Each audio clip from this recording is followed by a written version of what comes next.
Salut les gars, j'espère que vous allez super bien. C'est David et Flagio. You already know. J'ai trouvé cette vidéo de Joseph Takele très intéressante qui nous fait remonter un peu en 2005 par rapport à la venue de Monsieur Faure Gnassingbé au pouvoir. Qu'est-ce qui se sont passés, les choses qui se sont passées, tout. Et bon, et certaines révélations, bon, j'ai trouvé très intéressant.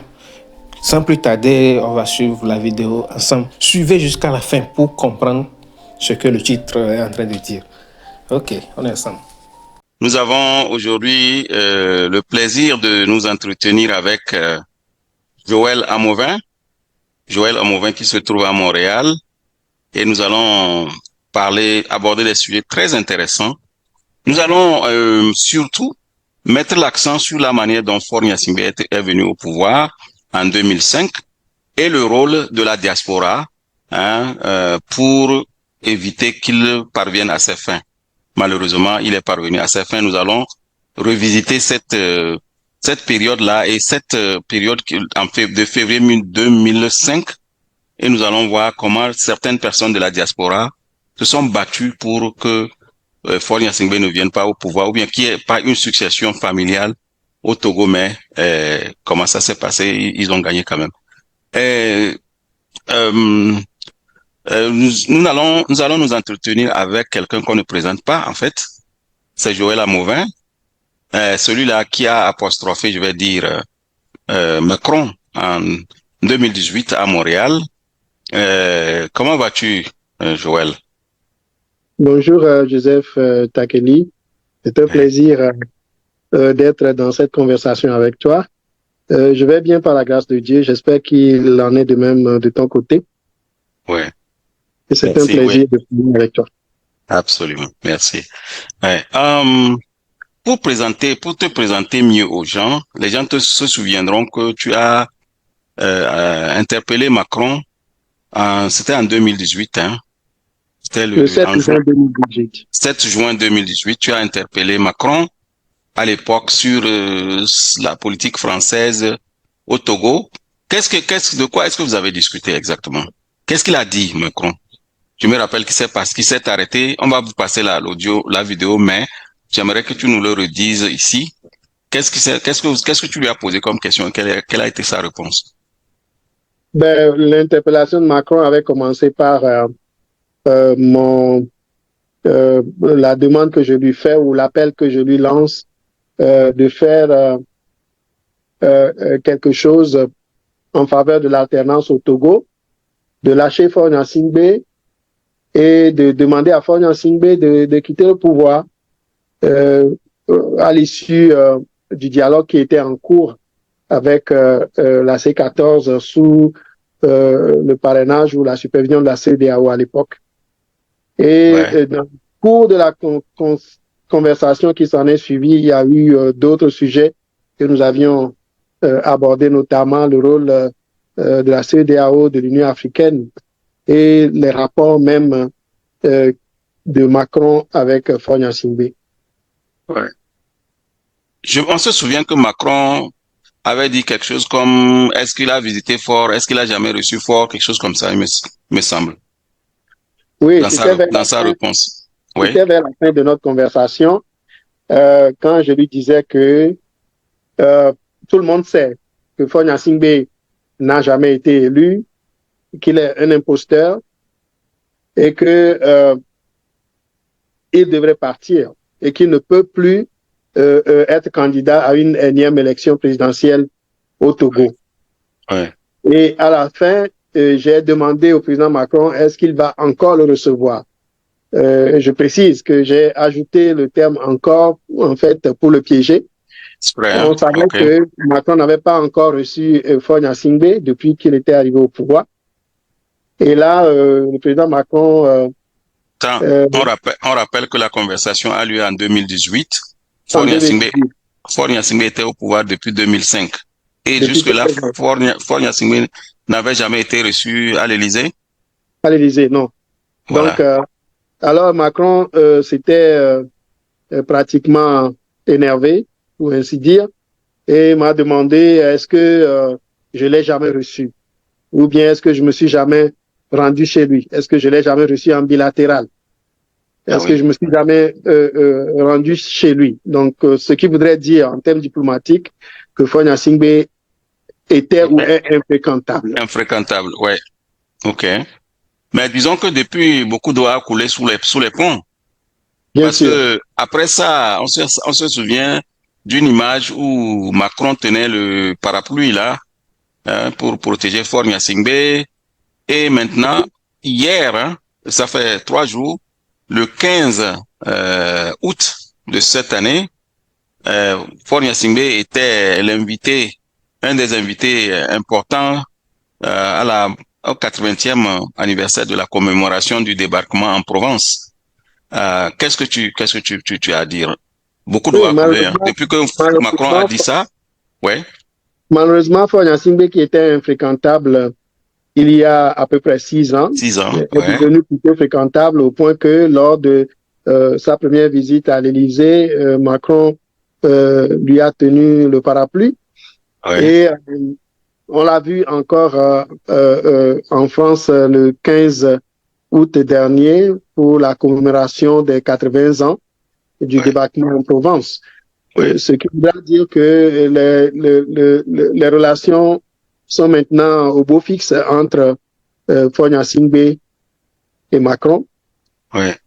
Et, selon la presse, hein, selon la presse, le texte qui a conclu leur rencontre peut être résumé comme suit. Il y a eu des remerciements de Macron vis-à-vis de Faure Gnassingbé pour être venu, hein, honorer de sa présence cette commémoration. Et puis, il salue les militaires togolais qui sont tombés pour la France. Donc, il a salué également, il a été question de saluer, par Macron, hein, de saluer la richesse des relations du Togo avec la France. Et ensuite, ils ont passé en revue toutes les questions concernant l'international africain, régional et ainsi de suite. Qu'est-ce que cela te suscite comme réflexion? La richesse des relations entre le Togo et la France se résume à une subordination du pouvoir togolais à l'Élysée et à Matignon, au Quai d'Orsay. Ça a été toujours comme ça dans la France-Afrique, où tous les régimes ou les régimes qui ont gouverné les pays africains et surtout les dictatures ont été toujours téléguidés depuis Paris par le gouvernement français. Donc, c'est en cela que se résume la richesse des relations, c'est-à-dire que Faure Gnassingbé est carrément soumis au pouvoir français auquel il obéit au doigt et à l'œil. Donc, je pense que c'est cela la richesse des relations.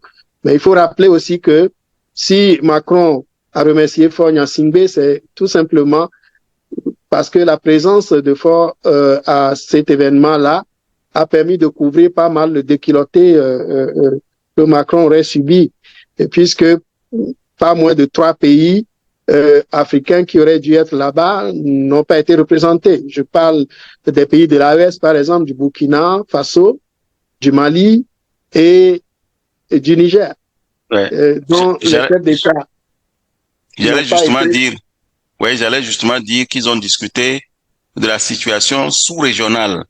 Et ça, on ne peut pas manquer de parler de ce que tu évoques là. Et de la CEDEAO surtout aussi. Et en plus, l'autre pierre dans la chaussure de Macron, c'était la question du règlement des indemnités des soldats ou des tirailleurs sénégalais qui ont été massacrés à Tiaroy pour avoir réclamé le paiement de leur salaire ou de leurs indemnités de guerre. Donc, c'est un sujet qui est brûlant, un sujet de l'heure. Et Macron avait intérêt à ce que des chefs d'État ou alors des imposteurs qui sont loin de ce sujet-là viennent lui tenir compagnie lors de ces manifestations. Ouais, justement. Nous allons mettre un accent particulier sur la CEDEAO. Je suis certain que dans cette discussion-là, il a été question de la CEDEAO Et quand on sait ce qui se passe maintenant à la CEDEAO, on pense à Guy-Marius Sagna, on pense à l'AES, on pense au Sénégal, hein, qui est actuellement en train de louvoyer entre l'AES et la CEDEAO. Qu'est-ce que cela t'inspire, en particulier parlant de la CEDEAO? Qu'est-ce que Faure Gnassingbé va dire au sujet de la CEDEAO avec Macron? Faure Gnassingbé fait partie des nervis de la CEDEAO qui avait tapé très fort, très dur sur les pays de l'AES quand ces derniers avaient décidé de se retirer de la CEDEAO. Mais je vais nous rappeler une chose que j'avais faite avec Macron lors de ma conversation ou de mon échange avec lui le 7 juin 2018. Oui. Lorsque Macron disait que la France fait confiance à la CEDEAO, à l'Union africaine pour le règlement de la crise au Togo.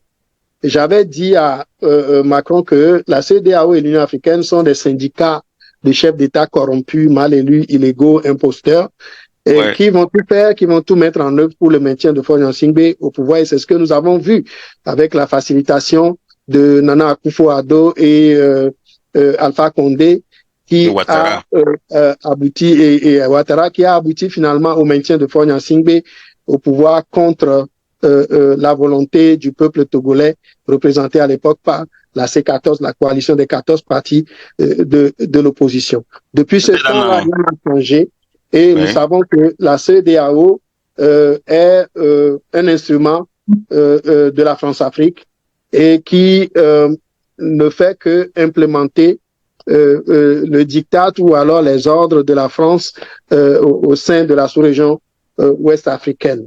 Donc, si Faure Gnassingbé a fait quelque chose avec Macron au sujet de la CEDEAO, c'est de recevoir des ordres, des consignes qu'il va aller transmettre, ou alors, si jamais il lui est arrivé de ne pas se présenter à des sommets, c'est de donner des explications par rapport à pourquoi il ne s'était pas présenté ou par rapport à pourquoi il a été ou sa délégation a observé une position contraire à celle de la majorité des autres pays classiques de la CEDEAO contre l'AES, ou bien pourquoi le Togo a marqué une sorte de retenue lorsque la Côte d'Ivoire et le Sénégal poussaient les autres États de la CEDEAO à prendre des sanctions dures à certains moments contre les pays de l'AES. Donc je crois que Faure Gnassingbé se serait fait certainement tirer les oreilles par rapport aux quelques rares occasions où son régime, où le régime togolais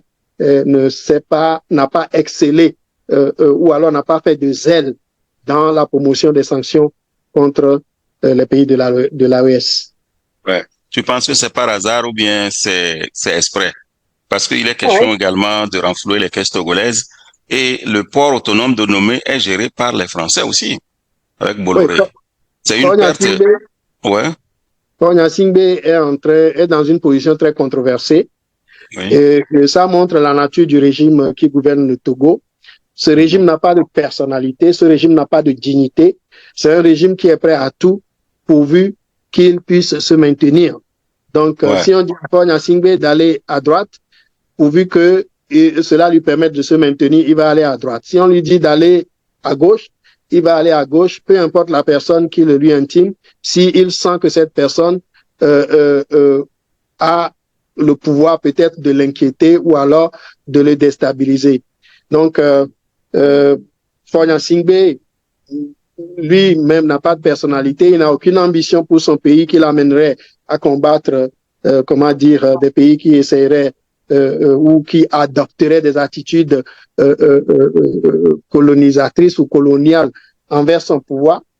Donc, Faure Gnassingbé n'avait rien à perdre. Et lui, il est toujours dans la recherche de l'équilibre et du maintien de son pouvoir illégal. Merci beaucoup. Bon, alors nous allons passer. Ce que je voulais dire aussi, c'est que qu'il aille s'afficher avec Emmanuel Macron ne le rendra pas plus fréquentable qu'il n'avait été, et cela ne le rendra pas non plus légal ou plus légitime. Parce que tout le monde sait, le monde entier sait, le peuple togolais le sait, le monde africain le sait. Faure Gnassingbé est un imposteur, il n'a jamais été élu et il est parvenu au pouvoir par un quadruple coup d'État. On va venir à ce quadruple coup d'État-là. Par des hold-up électoraux successifs. Et la dernière, les derniers exemples sont d'abord le scrutin présidentiel de 2020 et les législatives de 2024 qui viennent de se dérouler au mois d'octobre, et aussi le coup d'État constitutionnel en cours actuellement pour transformer le Togo en un régime parlementaire. Ouais, une monarchie. Voilà. Voilà. Merci beaucoup, Joël Amovin. Nous allons passer à la question proprement dite.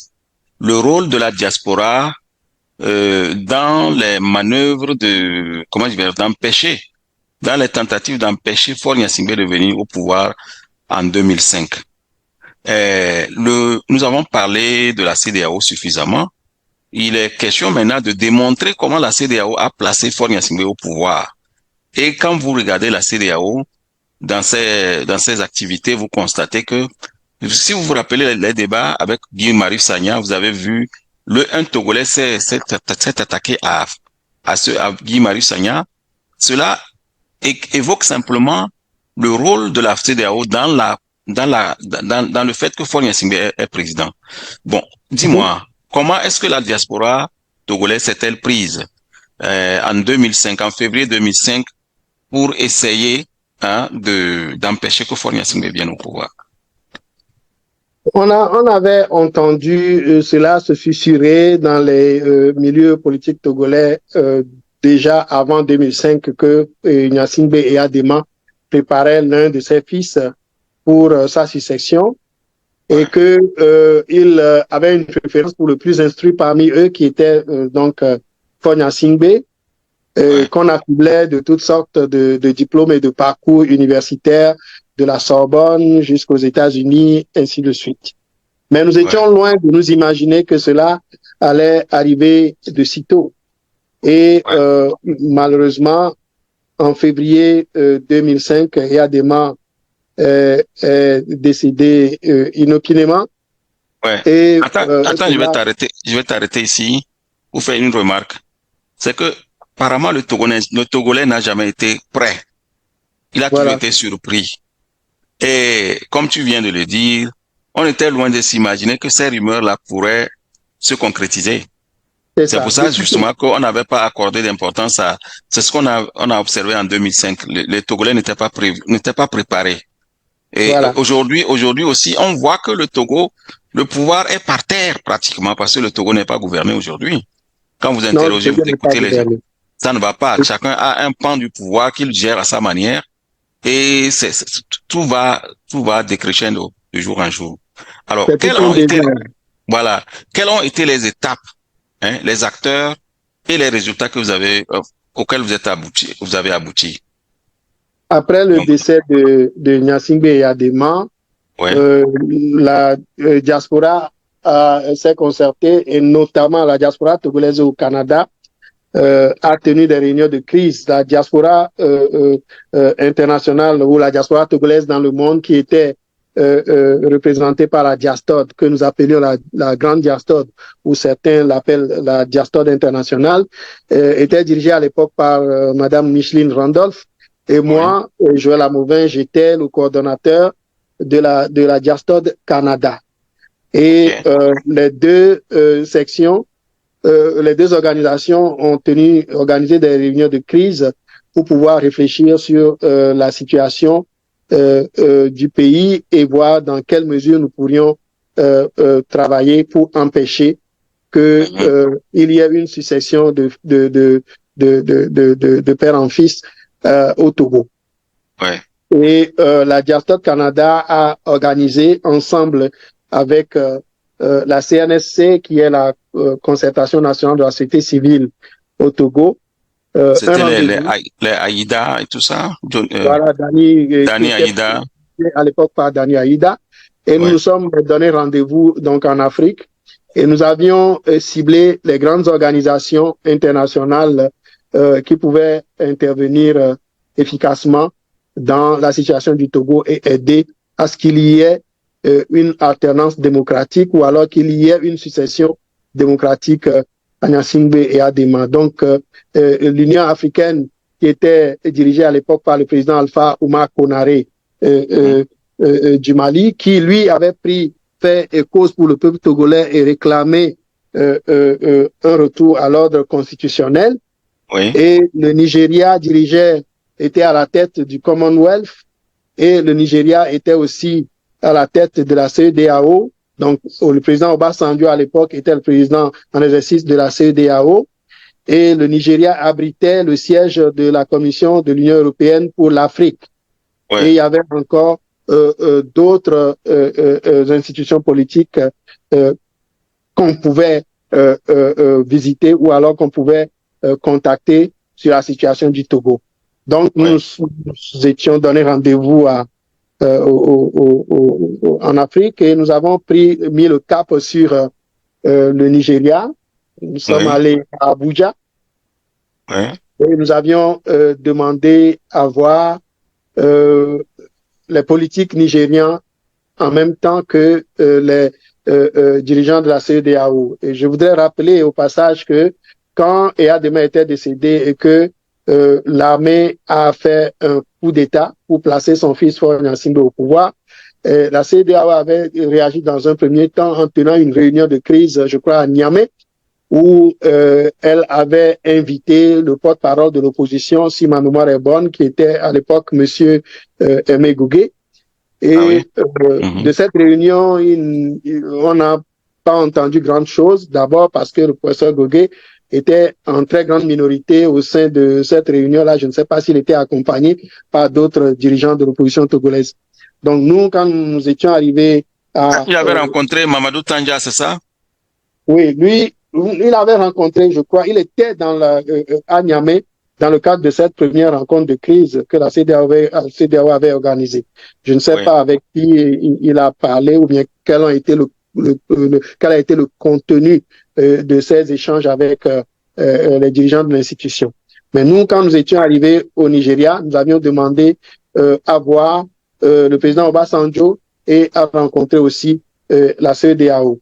Donc, en prélude à notre rencontre avec notre audience auprès du président Obasanjo, nous avions eu une réunion de travail avec des politiques nigériens, l'ambassadeur du Nigeria au Togo, il y avait un ministre dont j'oublie maintenant le nom, le chef du protocole d'État du Nigeria. Donc, nous avions eu c'est pas Ibn Chambas?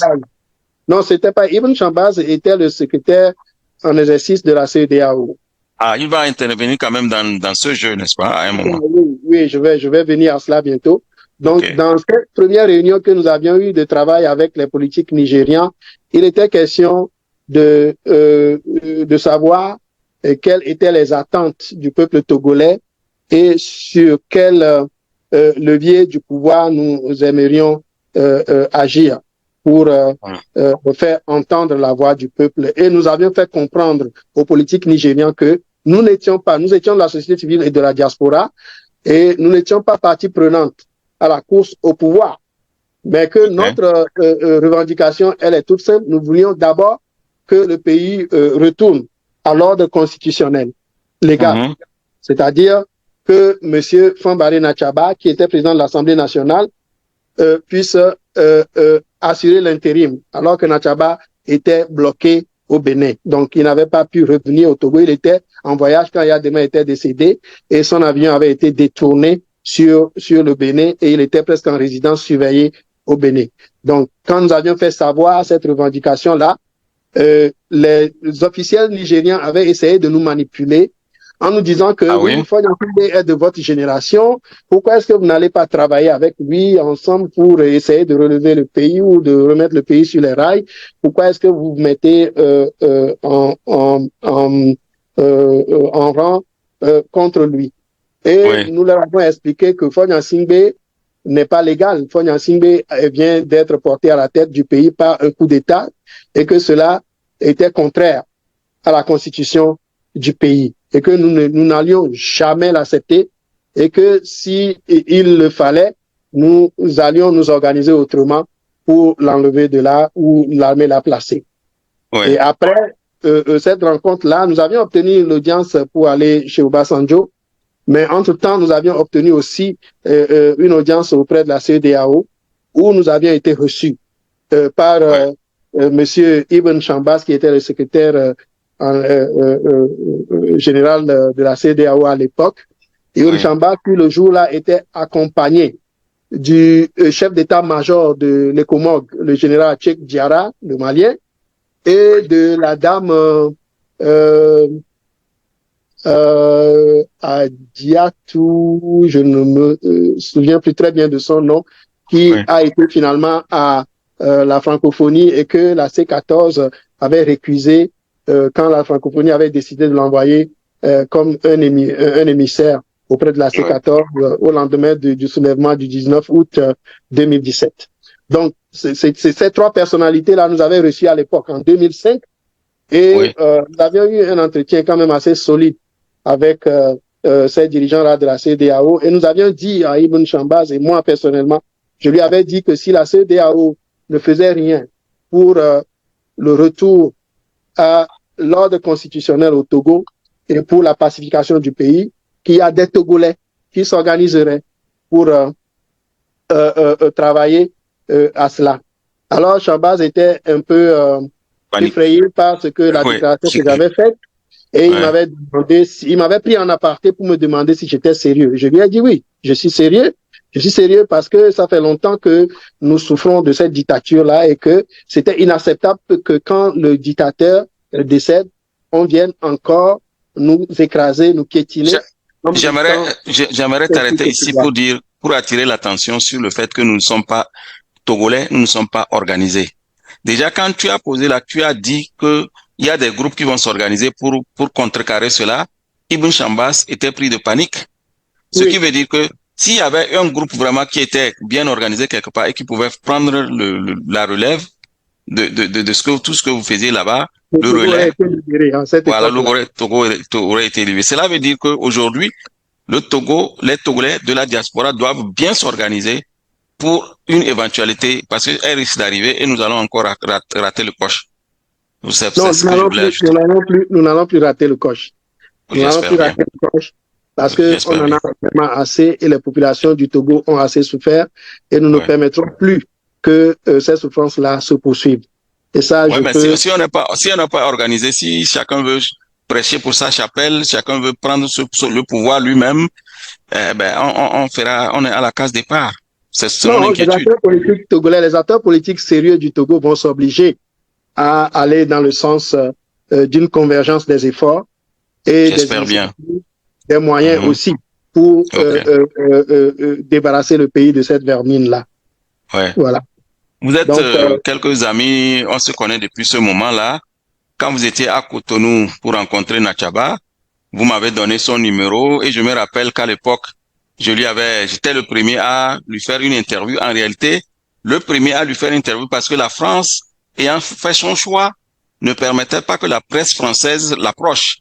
Comment vous êtes arrivé à faire sortir Nachaba de sa réserve? Parce que faut dire que Nachaba aussi, il n'a pas réagi vite. C'est vous qui l'avez sorti de sa réserve. Parlez-nous un peu de ça. Par rapport à ça, je dis toujours que j'ai touché la réalité du pouvoir politique togolais de mon petit doigt en cette période-là. Mais je reviens d'abord sur notre passage auprès du gouvernement du Nigeria et je reprends à partir de l'entretien avec Ibn Chambas à la CEDEAO. À la fin de l'entretien, c'était un début d'après-midi, quand nous avions dit que les Togolais sont dépassés, sont fâchés et que des groupes de Togolais vont s'organiser pour essayer de trouver une solution si la CEDEAO ne faisait rien. Et Chambas nous a dit, attendez, donnez-moi un peu de temps, allez à votre hôtel et revenez en après-midi. J'ai rendez-vous avec le président Obasanjo et je vous reviens avec peut-être d'autres informations. Et sûrement que quand il était allé, il est allé rapporter à Obasanjo ce qu'il a entendu de nous et la conversation ou l'entretien qu'il a eu avec nous. Et quand on est retourné le voir en après-midi, là, il nous a annoncé que ils viennent de décider, ensemble avec le président Obasanjo et les autres dirigeants de la CEDEAO, de convoquer Faure Gnassingbé et son groupe à Abuja pour le 12 février, si ma mémoire est bonne. Alors, nous étions, ayant obtenu nous aussi l'audience pour rencontrer Obasanjo, nous étions à la présidence quand Faure Gnassingbé et sa suite étaient arrivés. Et je me rappelle encore, dans sa délégation, il y avait Pitan Tchala et Kwaku Tozun. Et quand ces deux-là nous ont vus, ils étaient pris de panique. Malheureusement, le gouvernement nigérian n'avait pas accepté que nous puissions avoir une confrontation avec les représentants du régime sanguinaire Gnassingbé de l'époque. Donc, Faure lui-même était là. Faure lui-même, il était là. Oui, il était là et le véhicule dans lequel il était ne portait pas de fanion. Et nous avions demandé aux agents de politique du Nigeria qu'est-ce que cela signifiait. Et ils nous avaient dit que il n'était pas considéré comme un chef d'État. Il faut le reconnaître, au départ, Obasanjo n'était pas d'accord avec le coup de force ou le coup d'État qui venait d'être opéré. Donc, c'était à cause de cela, sûrement, que dans un premier temps, Faure Gnassingbé n'avait pas été reconnu. Et il faut aussi saluer la décision du Parlement nigérian qui s'était insurgé contre ce qui se passait au Togo. Et Obasanjo, je crois, avait eu un peu peur aussi de son Parlement. C'était pour ça que Faure Gnassingbé n'avait pas été reçu comme homme d'État lorsqu'il était arrivé au Nigeria en février 2005. Maintenant, on va à Natchaba. Avant notre départ du Nigeria, nous avions compris une chose. C'était que le sort du Togo se décidait à Abuja. Et nous avions commencé par appeler les acteurs politiques de l'opposition pour leur dire de venir à Abuja, qu'ils doivent s'organiser pour venir à Abuja parce que nous avons l'impression que le sort du Togo se décidait là-bas. Et pourquoi? Lors de nos entretiens avec les ministres, les ambassadeurs du Nigeria, en prélude à notre audience à la présidence, il y avait un ministre qui nous avait posé la question de savoir où sont les Gilles Christ, Olympio, Yaovi Agboibo, et le professeur Ninevi et tous les autres qui sont, où sont ces opposants qui voulaient remplacer Gnassingbé Eyadema au pouvoir. Et nous avions compris que la CEDEAO avait besoin de parler avec les acteurs politiques de l'opposition togolaise, mais ils n'étaient pas là où ils devaient être en ce moment-là. Alors, la CEDEAO avait fait, excuse-moi, c'est plutôt les politiques nigériens, après avoir essayé de nous manipuler, nous avaient interpellés sur la position des acteurs politiques ou alors leur présence dans le débat en ce moment-là. La CEDEAO ne les avait pas consultés ou n'était pas intéressée à les écouter peut-être. Donc c'est un jeu qui se jouait entre les chefs d'État de la CEDEAO.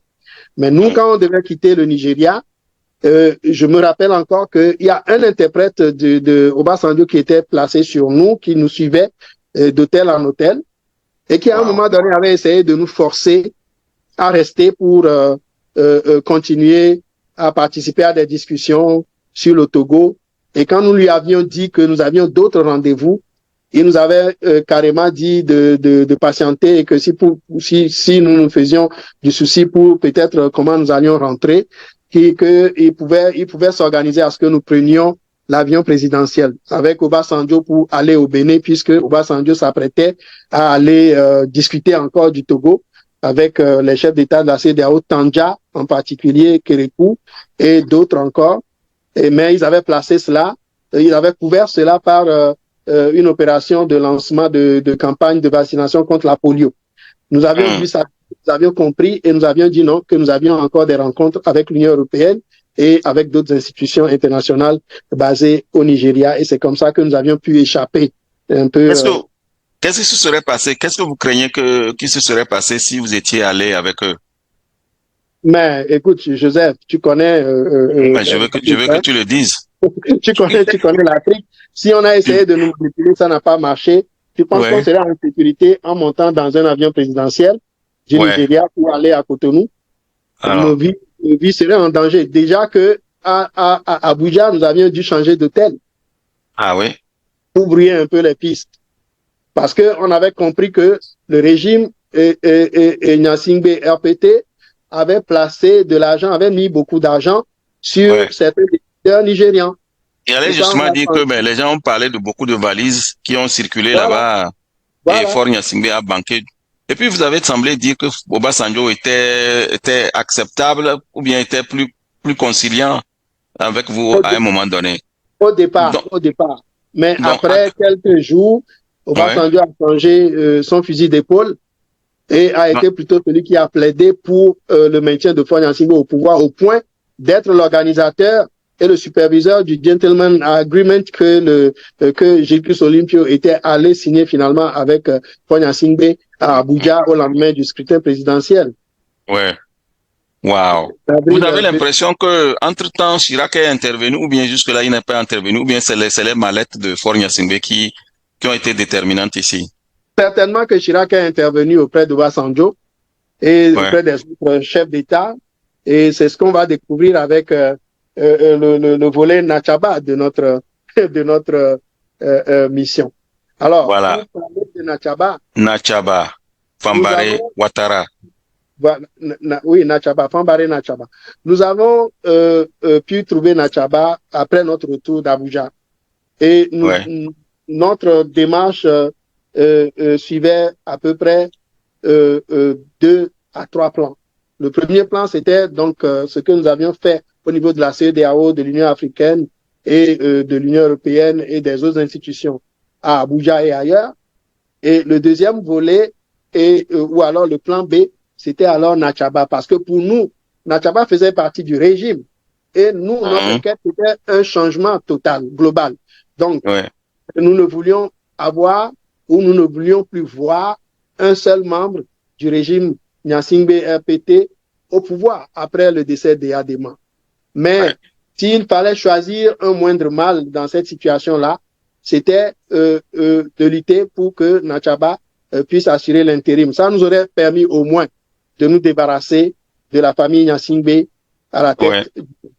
Alors, la tête du pouvoir, nous avions mis le cap sur Nachaba et nous avions appris qu'il était d'abord hébergé à l'hôtel Sheraton en face de l'aéroport international de Cotonou. Et quand nous sommes rendus à l'hôtel Sheraton, il nous avait été dit qu'il n'était plus là-bas, mais heureusement, nous avions bénéficié quand même de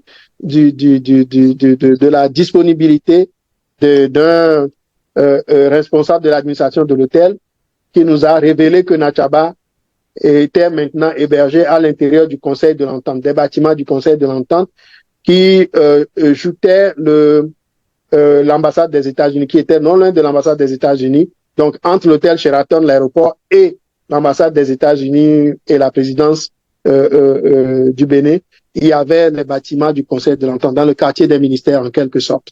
Alors, nous nous sommes rendus là-bas et à l'entrée, il y avait un escadron de militaires et qui nous avait rapidement tenu en respect et nous avait demandé qu'est-ce qu'on voulait. On leur avait dit que oui, on avait appris que le président par intérim du Togo, Nachaba Fambaré, était hébergé ici et qu'on aimerait le rencontrer. Dans un premier temps, ils avaient voulu nous refouler. Et puis l'un d'eux a eu la présence d'esprit de nous demander, mais est-ce que vous avez des cartes de visite? Et ce jour-là, on n'avait pas de carte de visite, j'avais juste une carte de travail, ma carte d'enseignant de l'Université de Concordia, ici, que j'avais sur moi. Alors, je leur ai remis cette carte-là et ils sont montés chez Nachaba avec la carte et ils lui ont montré la carte. Et Nachaba leur a dit, mais allez me le chercher. Ils sont revenus, ils m'ont dit, bon, il a accepté que vous veniez. Et nous sommes allés, nous étions 3 à l'époque. Donc, j'avais 2 compatriotes avec moi. Et Nachaba était content de nous voir. Et il m'avait posé la question de savoir, mais je ne savais pas qu'il y avait des jeunes Togolais comme ça engagés et des jeunes cadres Togolais comme ça à l'extérieur. Et je lui ai dit, mais bien sûr, nous sommes nombreux à l'extérieur qui voulons le changement pour notre pays. Et si nous ne sommes pas connus, c'est parce que nous devions parfois vivre cachés pour pouvoir encore incarner une chance de changement pour notre pays demain. Alors, il nous a reçus et ce qui s'est passé avec Nachaba, c'est que nous avions une copie d'une déclaration que la Diastode avait sortie pour dénoncer le coup de force que le régime avait perpétré au lendemain du décès d'Adema. Et nous avions sorti une liste de personnalités qui étaient impliquées, civiles et militaires, qui étaient impliquées dans le coup de force. Et quand je parlais avec Nachaba, j'avais cette feuille-là dans la main. Il m'a dit, mais qu'est-ce que vous avez dans la main? Je regardais de temps en temps à cette feuille-là. Et puis, je lui ai dit, non, c'est la déclaration que nous avions sortie, la Diastode a sorti pour condamner le coup d'État et pour aussi dénoncer les personnes qui étaient impliquées directement dans le coup d'État. Et il m'a arraché la feuille de la main et puis a pris un stylo et a commencé par regarder la déclaration. Et puis, il est arrivé au niveau de la liste des personnalités qu'on a citées et il a commencé par faire des ratures à travers la liste en me disant, celui-là, par exemple, vous allez faire une victime innocente, je connais bien mon monde, lui, il n'est pas dedans, vous allez en faire une victime innocente. Voilà les cerveaux du coup d'État, un tel officier, telle personne. Alors, il m'avait donné les détails. J'ai encore cette feuille-là, ce papier-là avec moi qui porte les empreintes. C'est intéressant. C'est intéressant. Alors, il avait fait cette clarification-là rapidement et nous avions discuté de beaucoup de choses. Mais deux choses qui m'ont marqué, c'était le sentiment qui animait Nachaba envers les chefs d'État de la CEDEAO, en particulier envers le président Mamadou Tandja du Niger, avec lequel Nachaba avait une histoire toute particulière, personnelle, et qui racontez-nous ça. Et Nachaba me disait qu'il était amer contre Mamadou Tandja parce que lorsque Baré Maïnassara avait pris le pouvoir au Niger, et il y a eu une période où je crois Mamadou Tandja était soit président de l'Assemblée nationale ou ministre des Affaires étrangères, je ne sais plus, mais je crois président de l'Assemblée nationale. Et il y a eu des brouilles entre lui et Maïnassara a arrêté Tandja et l'a jeté en prison. Donc la vie de Tandja était en danger. Et Nachaba me dit que Joël, sais-tu que c'est moi qui ai milité pour que Tandja soit libéré? Et je lui ai dit, mais comment? Il dit, il était à l'époque, je crois, ministre des Affaires étrangères, Nachaba, si ma mémoire est bonne. Et qu'il me dit qu'il a joué sur la fibre ethnique Haoussa pour aller adoucir les choses entre Baré Maïnassara et Mamadou Tandja. Et c'est ça qui avait permis la libération de Tandja. Et que lui, Nachaba, s'attendait à ce que Tandja lui retourne l'ascenseur quand la situation de vide constitutionnel était arrivée au Togo. Mais quelle n'a pas été sa déception et sa surprise de voir que Mamadou Tandja avait oublié tout le bien que lui, Nachaba. On apprend donc que Nachaba est Haoussa, c'est ça? Il n'est pas Tchokossi? Oui, voilà. Donc, ils ont des liens ethniques à l'intérieur ou avec les Haoussa. Donc, c'est ce qu'il m'avait expliqué. La deuxième chose que Nachaba m'avait dit, j'ai été le premier où j'avais eu la primeur de tout ce que l'on sait sur comment Nachaba a été détourné sur Cotonou. Et Nachaba m'a conté comment la situation s'est passée. Il était sur un vol d'Air France en direction de Lomé quand, à un moment donné, le commandant de bord avait reçu un appel de l'Élysée. Et on avait demandé à Nachaba de venir dans la cabine. Et qui est-ce qu'il y avait au bout du fil? C'était le président Chirac. Et qui avait alors annoncé que Yadema était décédé. Il lui avait présenté les condoléances, justement. Le président de l'Assemblée nationale togolaise. Voilà. Chirac présentait les condoléances à Nachaba et lui avait dit bon courage et bonne chance pour l'intérim. Ce qui veut dire que jusque-là, Chirac n'avait pas encore pris la décision de mettre Faure, ou bien Faure n'avait pas encore balancé les valises. Non, le coup de force n'était même pas encore opéré puisque Nachaba était encore dans les airs en direction de Lomé. Oui. Et voici la suite. Oui. Après qu'il ait eu cette conversation-là avec Chirac, il y a du temps qui s'était écoulé, je ne sais pas combien d'heures. Ouais. Ils ont entendu la voix du commandant de bord qui annonce alors que l'espace aérien togolais vient d'être fermé, les frontières terrestres et aériennes du Togo viennent d'être fermées et que Air France sur lequel se trouvait Natchaba était alors interdit réorienté ou détourné sur Cotonou. Cotonou. Et c'est là que tout était clair pour lui, que la situation n'allait plus être comme il s'y attendait.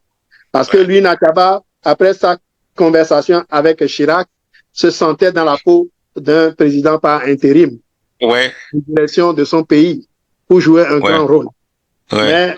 Mais tout a changé pour lui avant même qu'il ait mis pied sur le sol africain. Ouais.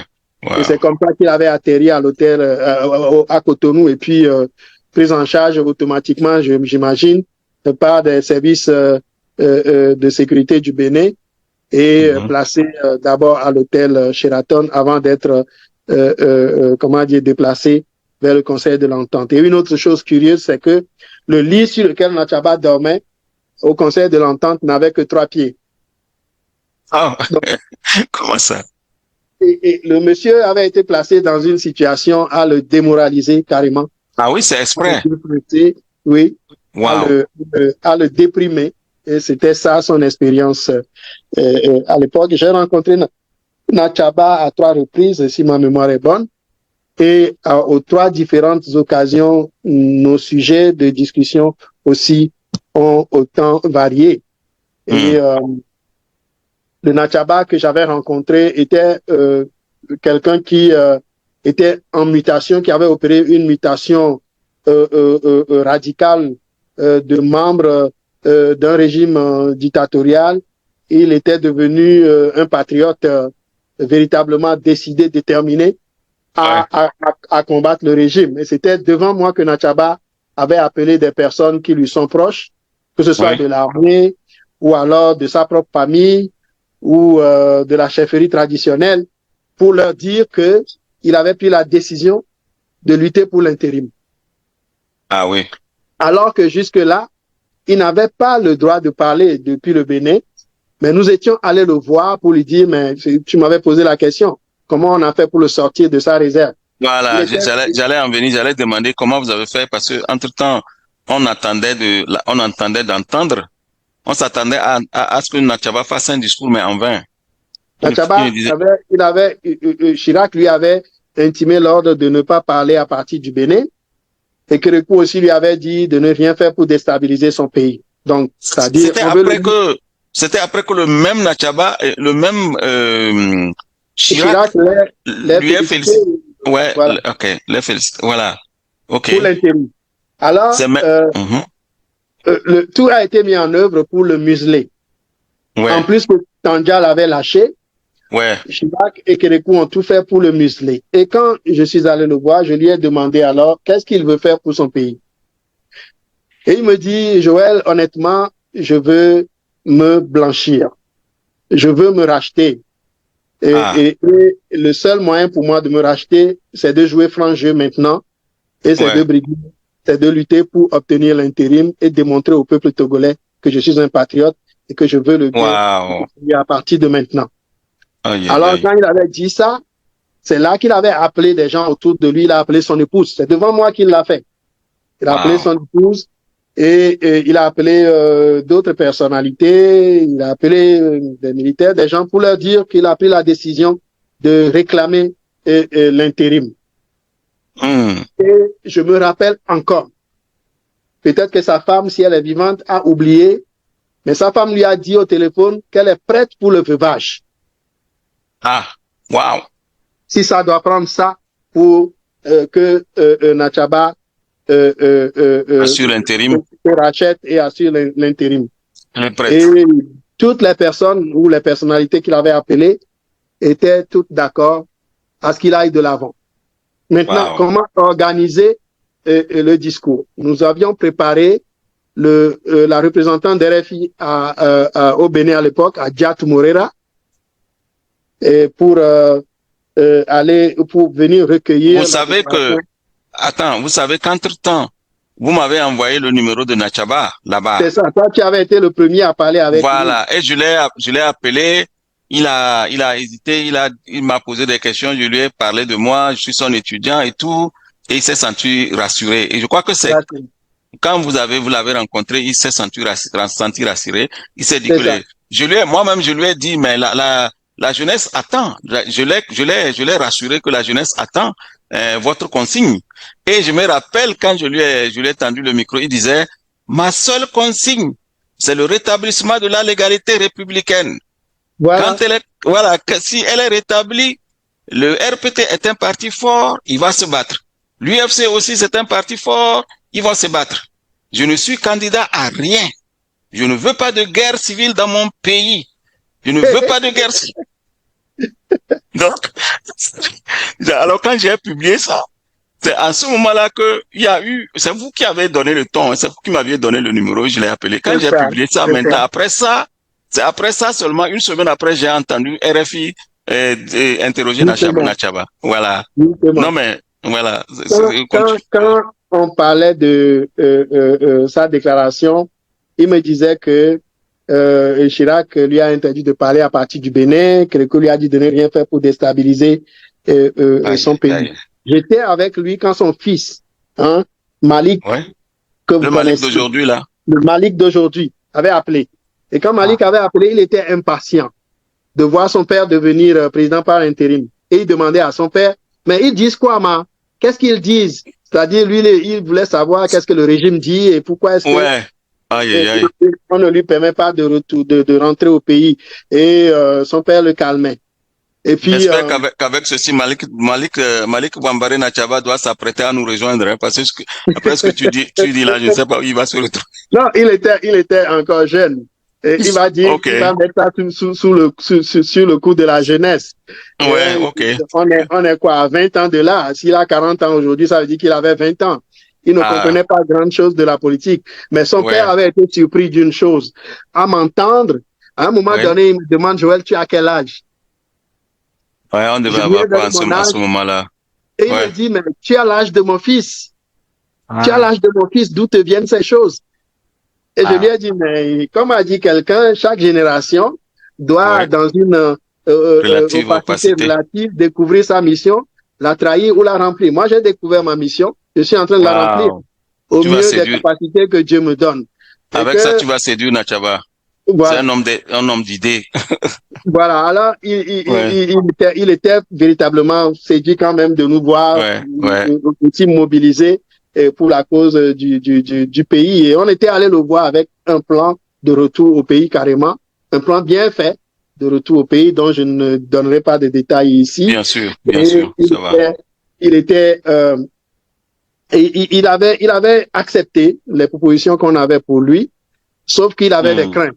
Il avait des craintes un peu pour sa sécurité et il avait des craintes aussi par rapport à l'opposition traditionnelle, parce que jusqu'au moment où je lui parlais, il me disait que aucun des acteurs politiques d'opposition n'est venu vers lui. Et puis je comprends aussi leur attitude. Nachaba, qui a été le faiseur et un cacique du régime Nyansingbe Yadema, le constitutionnaliste attitré, oui.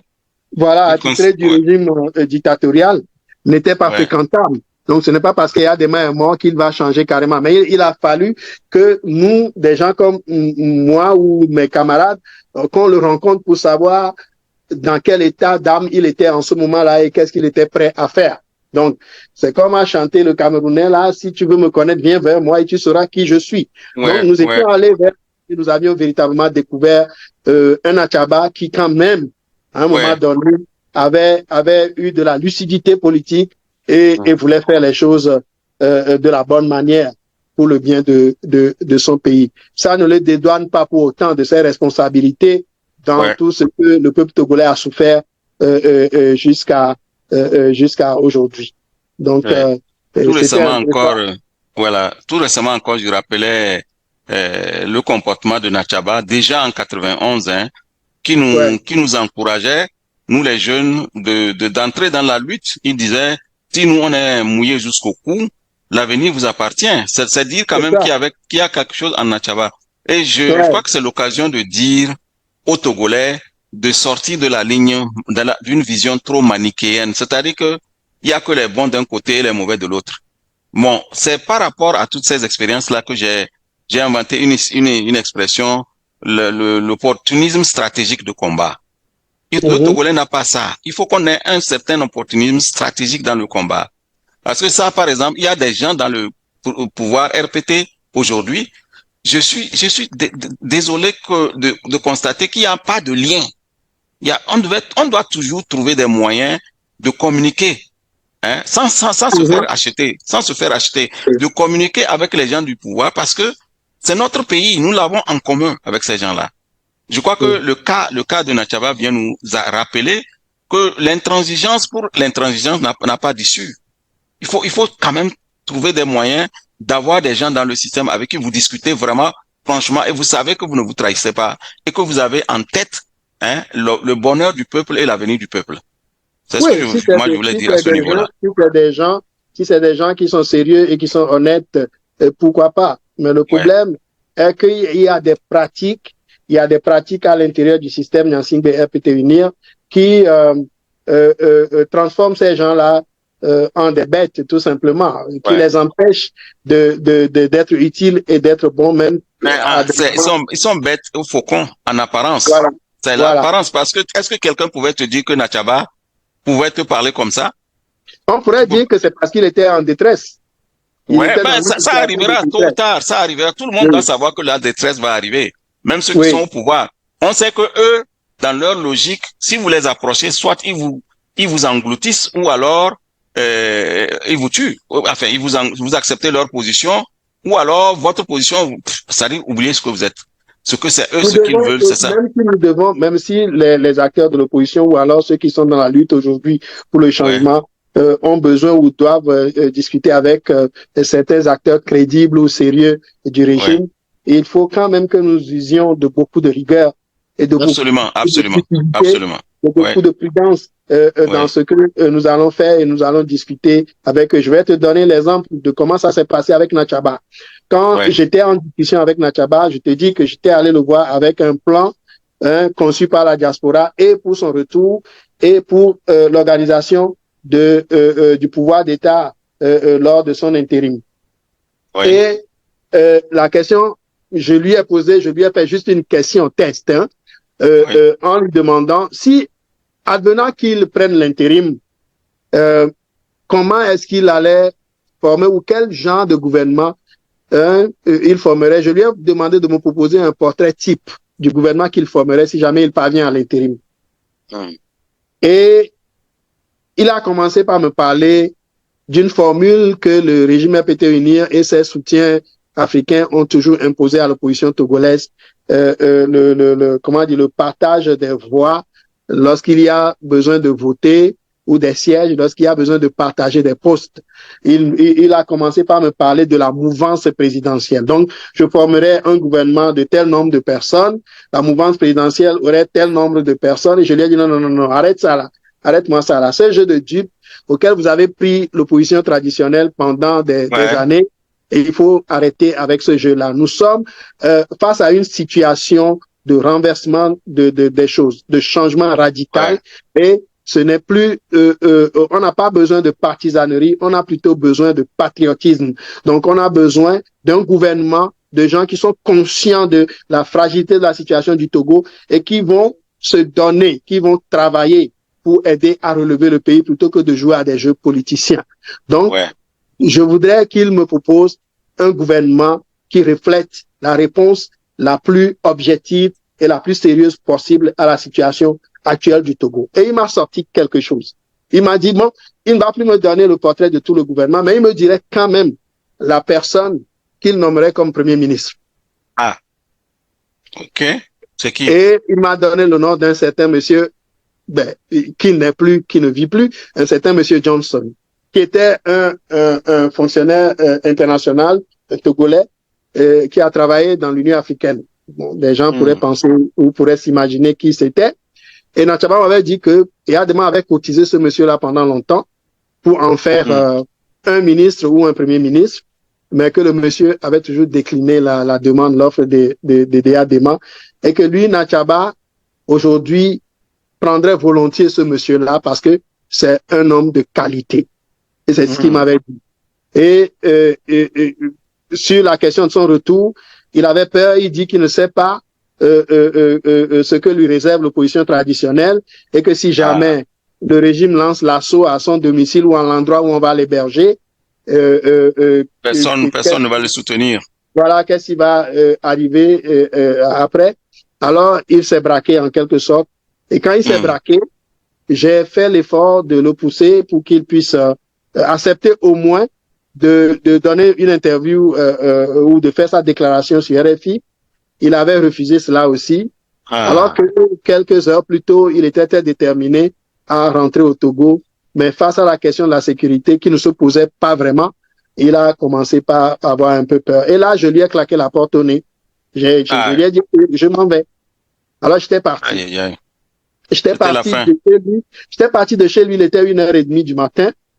Et vers 2h, j'étais en voiture pour aller déposer quelqu'un quelque part. Quand mon téléphone a sonné, c'était lui qui m'a appelé et qui me disait, Joël, j'ai fait finalement la chose. J'ai pu faire la déclaration.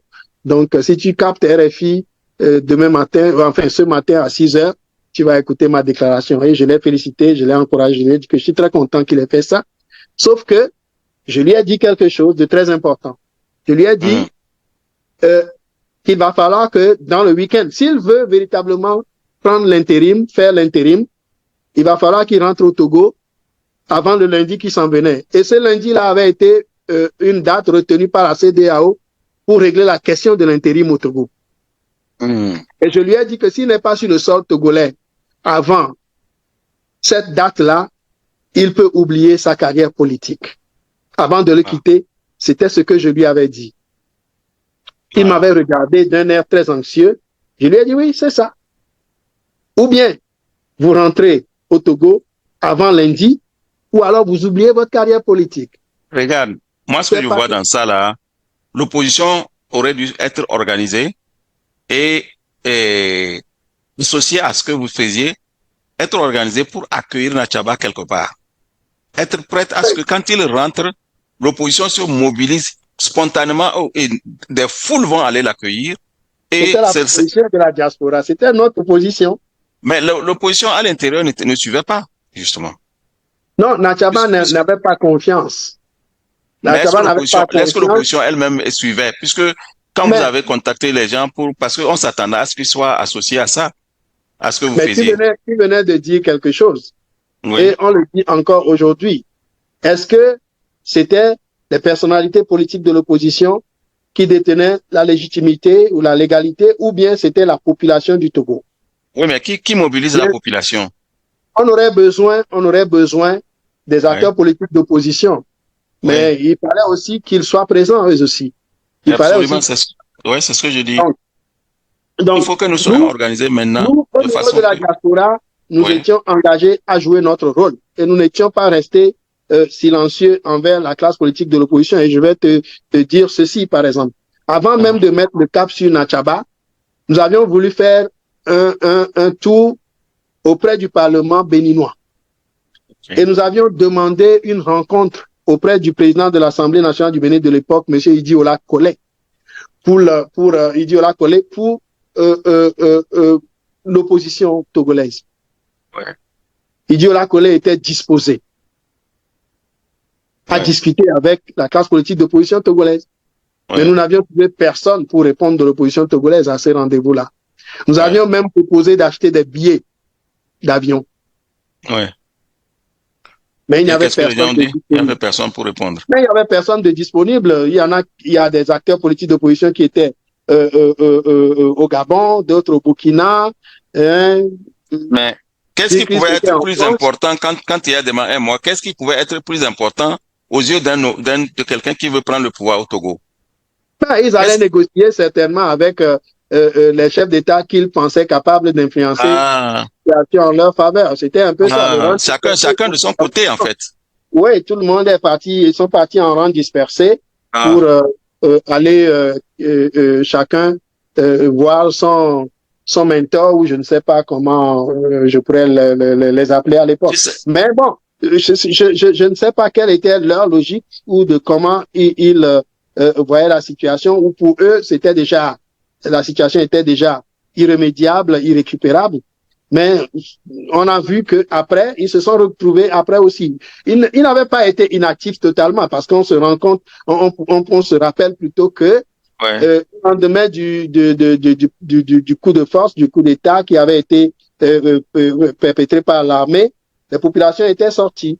Et je me rappelle encore qu'il y avait une mobilisation des partisans de la CDPA. Lili, si ma mémoire est bonne, avait aussi animé une mobilisation sur le terrain à l'époque. Je ne sais plus à quel moment, mais je crois que c'est bien avant le scrutin présidentiel. Mais tous ces efforts-là que l'opposition avait essayé de faire sur le terrain avaient été, comment dire, réprimés violemment. Et je me rappelle aussi que M. Jean-Pierre Fabre, qui était le porte-parole ou alors le leader de l'UFC sur le terrain, j'ai écrit ses temps à l'extérieur, et il avait été encerclé à l'époque. Ça, mais le domicile de Jean-Pierre Fabre avait été encerclé longtemps. Et je ne sais plus quand est-ce que le siège de son domicile avait été levé. Mais le régime, d'un côté, usait de beaucoup de violence pour les empêcher de faire leur travail, en même temps que certains d'entre eux étaient distraits, malheureusement, ou alors ne savaient pas vraiment par où prendre ce combat-là. Heureusement qu'au moins au niveau de la diaspora, nous avions eu cette vision-là de faire le peu que nous avions pu faire. Donc, je crois que vous avez fait beaucoup. Bon, vous estimez que vous avez été dupé par la CEDEAO à la fin.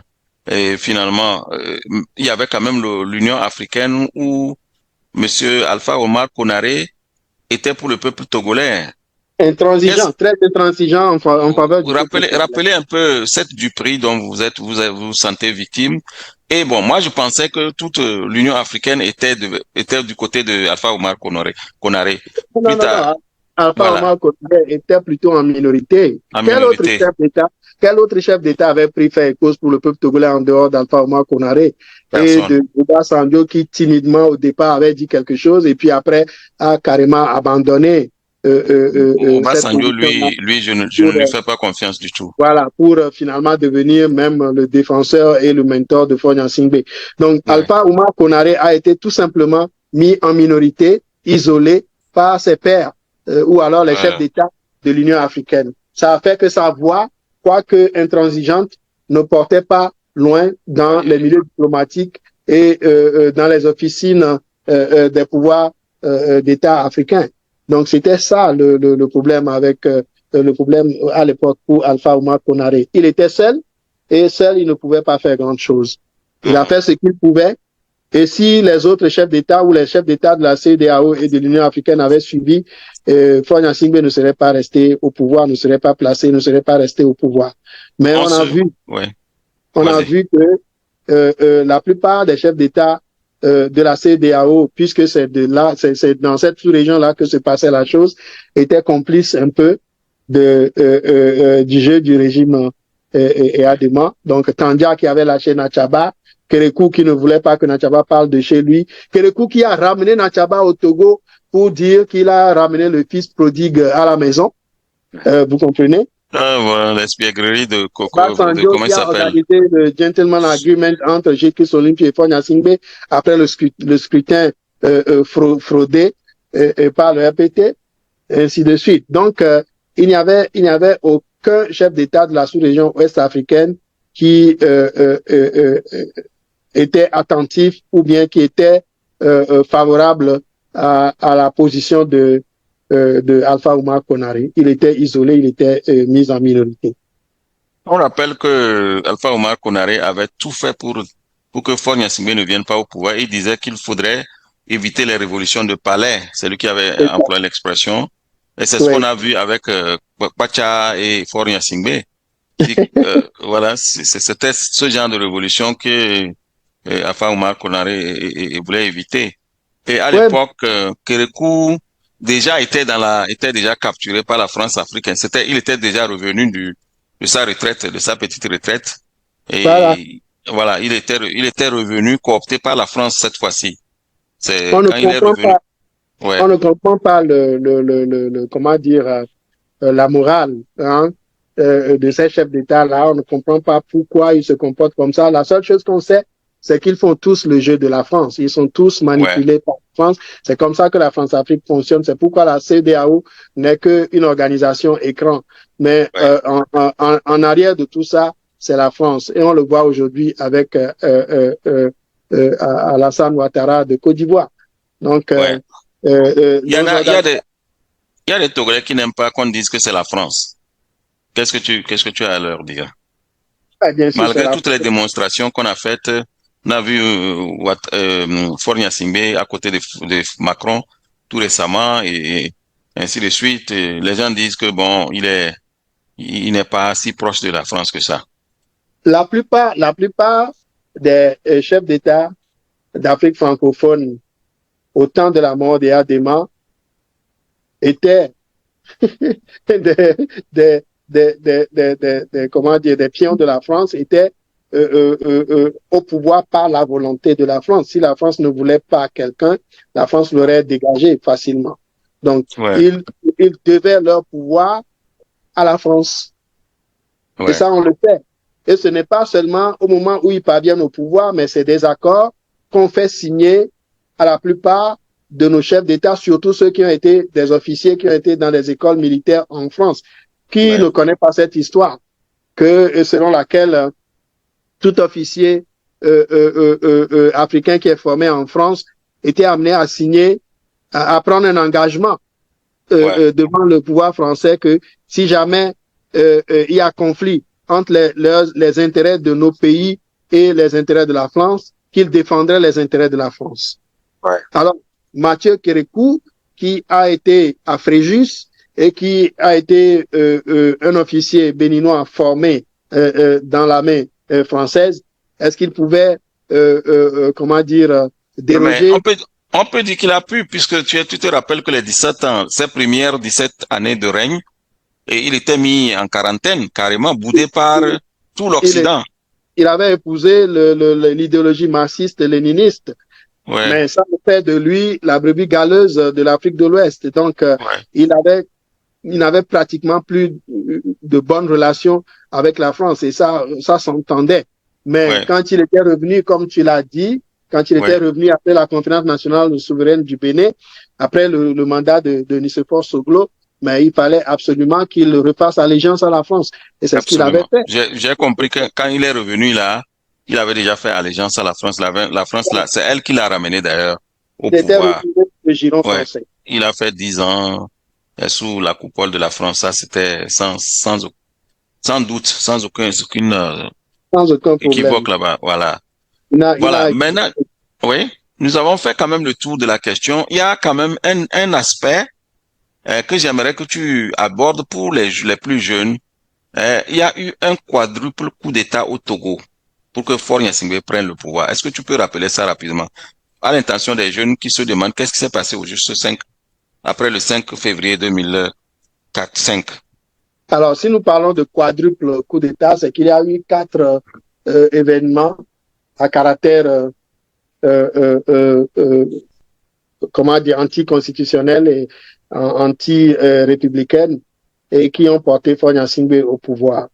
Le premier coup d'État était militaire, dans Ouais, lequel l'armée, un quaterron d'officiers de l'armée togolaise a fait porter allégeance à Faure Gnassingbé par l'ensemble de l'armée togolaise.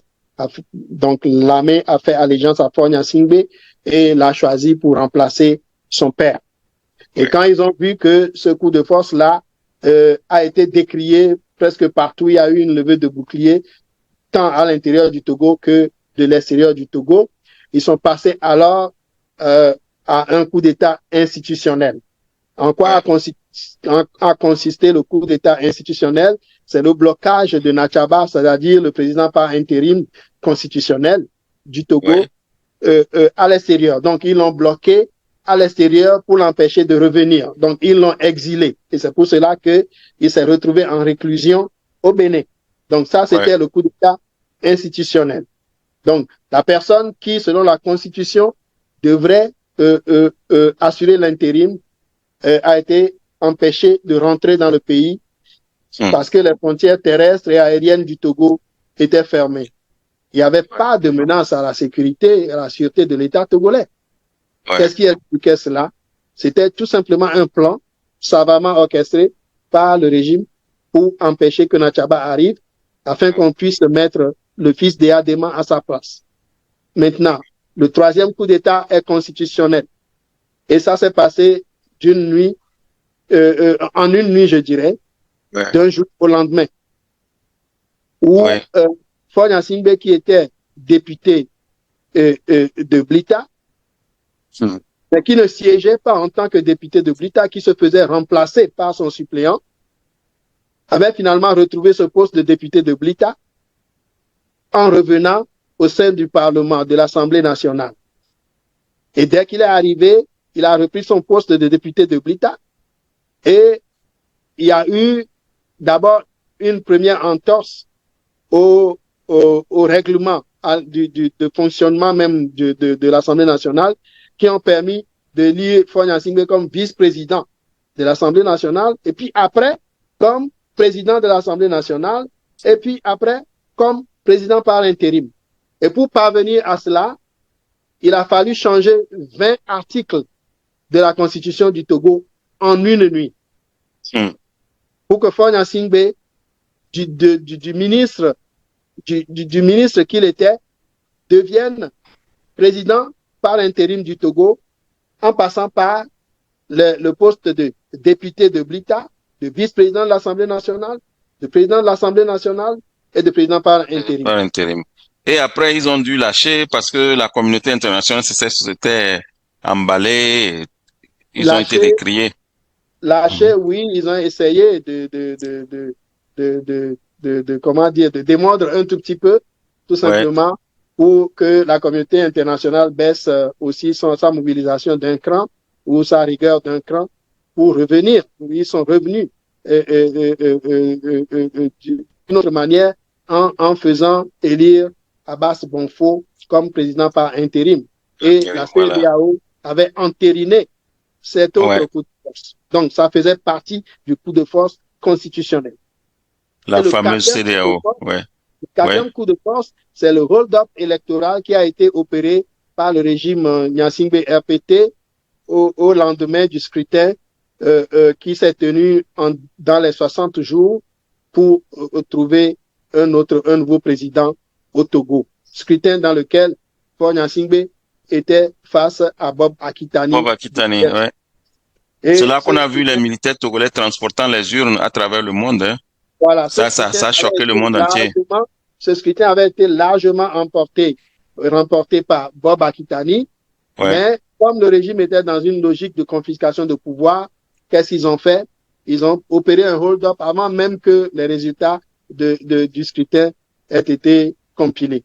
Et c'est là qu'on a vu des militaires aller chasser les électeurs des bureaux de vote et prendre des urnes sous leurs aisselles pour partir, je ne sais où, au QG du régime, et avec des bulletins qui tombent à chaque mètre de l'urne sur le chemin que les soldats avaient emprunté. Donc, c'est un peu ça qu'on appelle le quadruple coup d'État. Le coup d'État militaire suivi du coup d'État institutionnel, suivi du coup d'État constitutionnel et du hold-up électoral. D'avril 2005 et qui s'est déroulé aussi dans le bain de sang. Donc, du premier coup d'État ou de la première étape de ce coup d'État jusqu'à la dernière étape, c'est des centaines de Togolais qui ont été massacrés. Et c'est pour cela que dans le langage politique togolais, nous avons l'habitude de dire que Faure Gnassingbé est arrivé au pouvoir dans le sang de plus de 1000 de ses compatriotes. Ouais. Je crois que selon l'ONU, c'est 500, n'est-ce pas? C'est déjà beaucoup quand même. C'est plus que 500. Ouais, selon l'ONU. C'est plus que 500. Il y avait une enquête interne au Togo qui avait donné des chiffres différents. Ouais, ok. Voilà. Mais 500, c'est trop déjà. 500, c'est trop. C'est trop déjà. Pour qu'il vienne au pouvoir. Et le gars est au pouvoir et il se veut serein. Hein. C'est quel genre de type, quel est le type là qui est au pouvoir au Togo? Qu'est-ce que tu as à dire? Écoutez, on a vu comment Faure Gnassingbé s'est comporté depuis qu'il a été placé au pouvoir jusqu'à aujourd'hui. C'est quelqu'un qui est totalement irresponsable. Il faut qu'on le dise, et qui a géré le pouvoir d'État. D'abord, il est un imposteur, il est illégal, et il a confisqué par la force des armes et par la duperie le pouvoir d'État, qu'il a géré en parfait autiste. C'est-à-dire que pour lui, la réalité de la vie nationale est une chose et son pouvoir en est une autre. Donc, il ne fait pas de lien, il ne fait pas de lien entre le poste qu'il prétend occuper, le rôle qu'il prétend occuper et la vie nationale, la vie sociale, la vie publique nationale. Donc, il ne se sent pas responsable des Togolais qui crèvent dans la misère que lui-même il a créé. D'ailleurs, parce que il s'est entouré d'une clique de bandits, de voleurs, d'opportunistes, que lui-même il a appelé une minorité pieuse. Donc, il s'est entouré de cette minorité-là. Et c'était des éléments de langage au départ pour séduire les gens, pour dire que lui, il est différent de son non, père. Il s'est fait prendre dans son propre piège. Parce que quand on cherche cette minorité pieuse-là, on la retrouve autour de Faure Gnassingbé.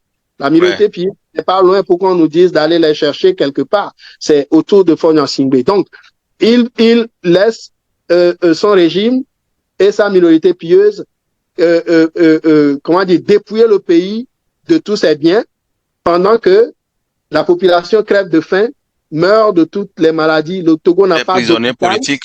Le Togo n'a rien.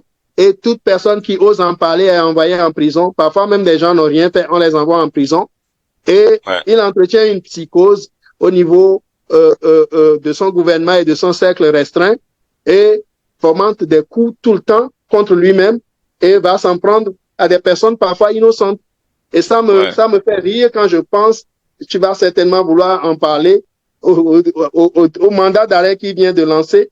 Oui, c'est notre dernier point. Mais avant ça, j'aimerais qu'on mentionne qu'il emprisonne les gens à tout va. Il emprisonne les gens comme... C'est ce que je dis. Les prisons du Togo sont remplies de prisonniers politiques, des prisonniers d'opinion, dont certains n'ont d'ailleurs rien fait, n'ont même pas parlé du régime. Et on se souvient... Le dernier, c'est un certain, je ne sais pas comment il s'appelle. Jean-Paul Oumolou. Non, oui, il y a Jean-Paul Oumolou. Non, le dernier qu'il a pris il y a 3 jours, qu'on a pris il y a 3 jours, là, le TikToker. Je ne sais pas comment il s'appelle, Wodako ou... Wodako, oui. Il y a un mot là. Sa situation reste à clarifier. C'est pas clair. Je ne sais pas trop qu'est-ce qui se passe. Mais c'est ça. Mais je me souviens de la jeune dame, la journaliste ou l'écrivaine qui s'avait arrêté parce que la dame avait filmé une femme qui était en train de prier devant le ciel du APT ou du NIR.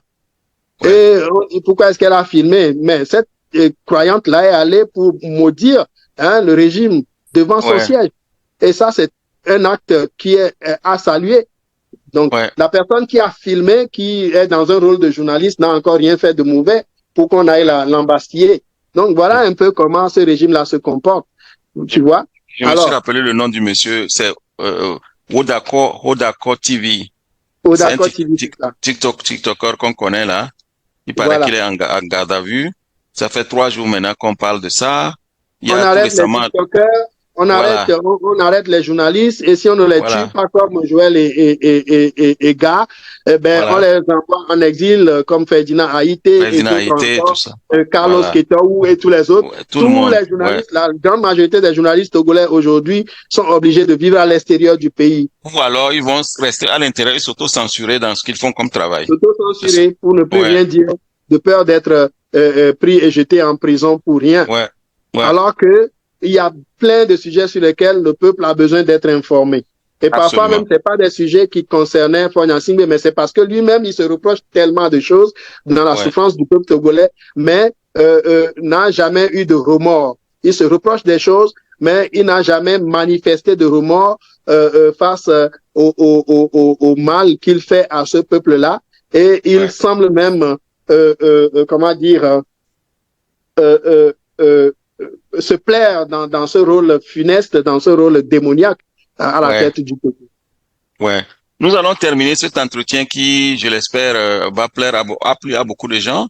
Nous allons parler du mandat d'arrêt international contre Ferdinand Haïté et Olivier Amar. Bon, j'aurais voulu qu'on parle également du terrorisme, puisque c'est lié. Ce mandat d'arrêt-là parle également les incrimine dans le terrorisme qui sévit au nord. J'aimerais combiner tout ça là pour que tu en dises quelques mots. Quelque chose m'amuse souvent au niveau du Togo, mais c'est très grave. C'est que ce régime-là, pour mettre la main sur les gens, les accuse de manière presque bête d'atteinte à la sûreté de l'État. Quelle que soit la personne, on l'accuse, même si c'est un bébé, on dit qu'il a porté atteinte à la sûreté de l'État. Et c'est ce qu'il vient encore de se passer quand, au lendemain du massacre par les terroristes de plusieurs dizaines de nos soldats à Kwekwankandi, on entend ce régime-là dire que un Togolais, un ancien officier togolais qui vit aujourd'hui en exil, serait derrière cette attaque terroriste. Donc, notre frère, et une veuve. Olivier Ama, qui veut le bien du Togo, va aller envoyer des terroristes. C'est quoi le lien entre Olivier Ama et ces gens-là en sandales et en boubou qu'on a vu à Kwekwankandi tirer à bout portant, des centaines de terroristes qui tiraient à bout portant dans des cris de rage sur nos soldats. Comme des fous, Mais comment est-ce qu'un pouvoir qui se respecte peut aller si bas? Ça manque d'intelligence, ça manque tout simplement de dignité. Mais c'est pas sérieux. Comment est-ce que on peut dire une chose pareille? Ça fait honte à notre pays. Ça nous humilie sur le plan international. Comment vous pouvez dire qu'un journaliste que vous-même vous avez chassé du pays et qui a dû s'exiler pour sauver sa vie, il vient de quitter le Togo il n'y a pas longtemps et vous pensez qu'il a porté atteinte à la sûreté de l'État? Ferdinand Haïté. Comment est-ce qu'un gouvernement, un pays, un État peut se comporter comme ça? J'ai fait un texte sur l'image de l'État togolais des 60 dernières années, l'image de l'État togolais depuis l'assassinat de Sylvanus Olympio. Et les choses que je dis dedans se confirment aujourd'hui, c'est-à-dire que cet État, il n'y a pas d'État au Togo. Ou alors les personnes qui incarnent l'État au Togo ne méritent pas de parler au nom de ce pays-là. Donc, nous sommes dans une situation tellement dégradée. Nous sommes dans une situation tellement lamentable sur le plan international. Je ne sais même pas combien de pays ont encore du respect ou combien combien de pays ont encore du respect pour le Togo véritablement, à cause d'abord de la personne de Faure Gnassingbé et du régime qu'il a instauré au Togo. Le Togo n'a aucune considération de la part des autres nations. Il n'y a personne qui respecte Faure Gnassingbé, il n'y a personne qui a de la considération pour lui. Et si on en trouve aujourd'hui qui lui font des yeux doux, c'est tout simplement pour l'utiliser, pour profiter peut-être de quelque chose qu'il est à offrir. En dehors de ça, il n'y a personne qui a du respect pour ce gars-là. Soyons francs, disons-nous la vérité. Qui en Afrique a du respect pour Faure Gnassingbé? Tout le monde sait comment il est arrivé au pouvoir, tout le monde sait qu'il n'a jamais été élu. Nous venons de le décrire, et que tout le monde sait comment il remplit son gouvernement de femmes qui sont toutes ses copines ou je ne sais pas, ses concubines. Ses maîtresses. Comment il veut gouverner un pays avec un harem? C'est ça. Ça n'a pas de sens. C'est ça. Donc, c'est pas quelque chose qu'on va prendre à la légère non plus.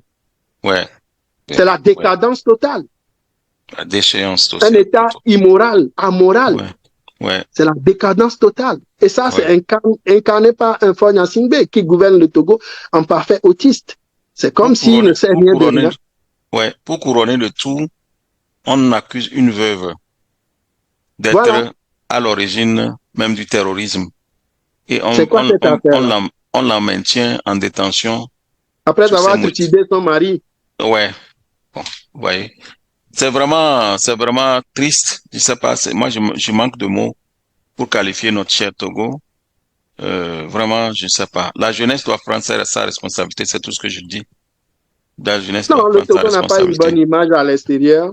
Ouais. Mais ce que moi, j'essaie toujours de faire et de dire aux observateurs de la situation sociopolitique du Togo, c'est de faire un distinguo entre ceux qui gouvernent le pays, ceux qui prétendent gouverner le pays, et la situation du citoyen togolais de manière générale.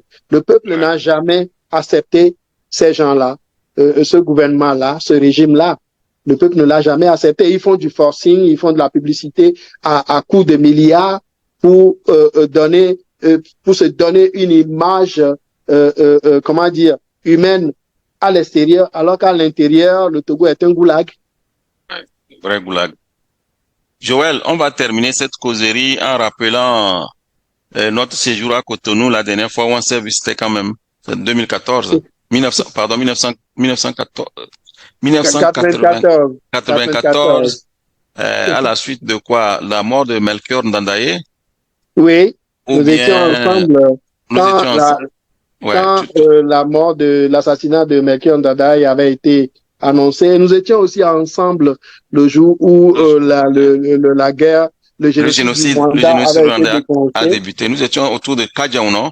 Oui, c'est ça. Ouais, et il paraît que ces endroits-là aujourd'hui, c'est un véritable paradis. Comment il s'appelle? Talon a tout a repris et puis c'est joli, tout ça. Il a fait les pavés. Tu en sais quelque chose? Les Béninois ne seraient peut-être pas d'accord avec nous, mais nous préférerions un Talon à un Faure Gnassingbé. Pas pour dire que Talon est totalement parfait, mais il a posé des actes quand même qui montrent qu'il a le sens du devoir. Qu'il a le sens du devoir et qu'il a essayé de donner au peuple béninois certaines choses dont ce peuple-là a besoin d'urgence. L'hôpital, le grand hôpital de référence qui vient d'être construit et beaucoup d'autres réalisations que les marchés, les stades qui ont été construits. Donc, il a quand même le sens du devoir. Disons, et il a fait mieux que en 2 mandats. Il a fait mieux que la famille Gnassingbé en 60 ans. En 60 ans, exact. Au Togo, au Togo, et pour un tronçon de route de 300 mètres, on est prêt à vous tirer dessus parce que vous n'avez pas applaudi Gnassingbé et Yadema ou ses rejetons pour avoir été à l'origine de cette réalisation-là. Et on nous montre des ponts en décrépitude et on veut nous les vendre comme étant de grandes réalisations de ce régime-là. L'hôtel du 2 février, écoutez, tout ça c'est vétuste aujourd'hui. Qu'est-ce que ce régime a à nous montrer aujourd'hui? L'hôpital de Tocoin auquel ils ont donné le nom de l'un des meilleurs présidents d'Afrique. Mais qui n'entretiennent pas, qui se noie dans l'eau quand il pleut un peu. C'est terrible, hein? Mais je voulais dire simplement que les Béninois sont plus exigeants. C'est pour ça que ils peuvent ne pas être contents de ce qui est. C'est comme ça qu'un peuple doit être. Faut pas être trop accepter tout. On dirait que le Togolais accepte tout. C'est pour ça que ça se passe comme ça.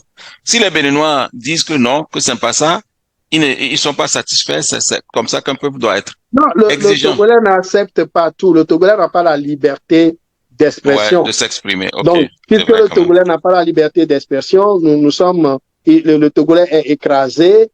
Et là où il doit dire non, il est obligé de dire oui. Là où il doit faire des remarques et exiger des améliorations, il se tait tout simplement parce qu'il sait qu'il n'aura jamais rien. Et s'il insiste, il risque de se faire taper dessus ou d'être envoyé en prison. Mais nous devons dire au peuple togolais que c'est l'heure ou jamais de se lever. Bon, je vais profiter pour te demander de donner ton mot de fin. Nous sommes à la fin de cet entretien. Vas-y. Oui, je voudrais dire au peuple togolais et surtout à la jeunesse togolaise de se tenir prêt pour cette fois-ci se lever comme un seul homme et chasser Faure Gnassingbé et sa clique de la tête de notre pays. parce que trop, c'est trop. Ça fait plus de 60 ans que notre pays est en lambeaux. Et il faut qu'à un moment donné, les Togolais se donnent la main ensemble, comme un seul homme, pour recolmater les morceaux de ce pays-là et le remettre sur la voie du développement. 60 ans dans la vie d'un pays, c'est beaucoup. C'est beaucoup. Et si nous ne faisons rien pour arrêter cette hémorragie-là, nous ne savons pas ce que va devenir la postérité. C'est comme si plusieurs générations de Togolais sont condamnés à la souffrance et à la misère à cause du règne d'une famille de père en fils. Et c'est inacceptable. Donc, nous demandons, je demande au peuple togolais de se tenir prêt et de se mobiliser. Quand vous êtes appelés à sortir pour aller à des meetings d'information, sortez, allez vous informer, allez entendre ce qui se passe réellement dans votre pays et participez à tous les efforts nécessaires pour le changement dans notre pays, pour le renversement de cette dictature-là. 2017-2018 était un temps fort. Nous voulons réaliser plus et mieux que cela cette fois-ci. Alors, je vous donne rendez-vous et je vous encourage à vous tenir prêts pour que le jour où on se lève ensemble, qu'il ne reste plus rien du régime Gnassingbé RPT-UNIR et qu'un Togo nouveau puisse se lever sur les cendres de cette dictature-là. Merci. Merci beaucoup Joël Amouvin. Je suis sûr que cet entretien va aider plus d'un à revoir l'histoire du Togo et à voir qu'est-ce qu'il faut faire pour l'avenir. Nous tenons à te remercier énormément pour le temps que tu as passé avec nous.